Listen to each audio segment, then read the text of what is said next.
Hello, my name is Cari Bates, and today I'm going to be talking to you about how to make a comic book.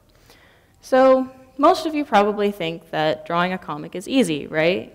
Draw some pictures, put it on paper, it tells a story, you're done. It's a little bit more complicated than that, unfortunately, I guess. So, to start out, start with just an idea. It doesn't have to be a great grand adventure or anything just yet, just something simple. So for example, I wanted a comic to be about a boy and a robot.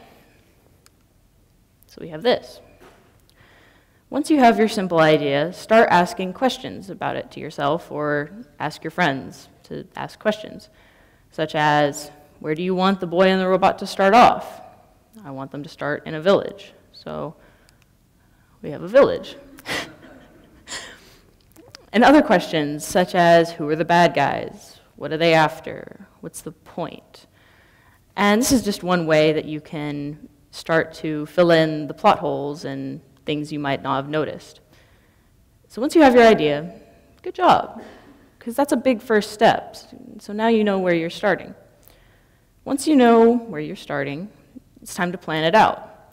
And planning is for the artist drawing thumbnails. And they look about like this.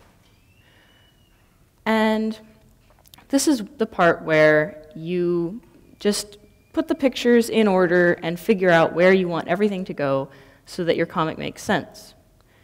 If you don't do this, oftentimes it's probably not going to turn out very well, and no one is going to know what your comic is going on or what's going on in it.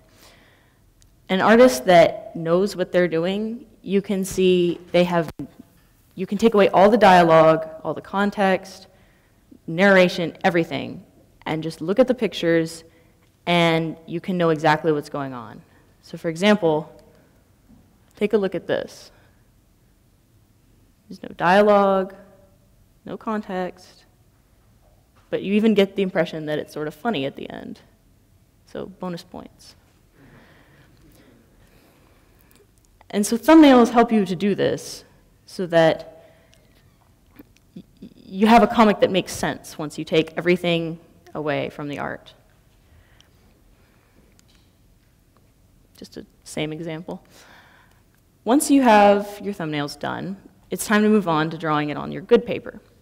And good paper is anything that you want your final comic to be on. It can be printer paper, or it can be illustration board, or anything in between. And now that you have it planned out on the thumbnails, you don't need to do any sketches or anything, you just draw it. And so this is what a final penciled comic looks like. And none of that art changes from this point. So now that you have it drawn, it's time to ink it. And I think that inking is where the art really gets life. Inking is where the art has added detail, and even simple things like changes in line thickness can add the illusion of depth. So say, for example, you have a character that's jumping or leaning forward. It adds depth to your art.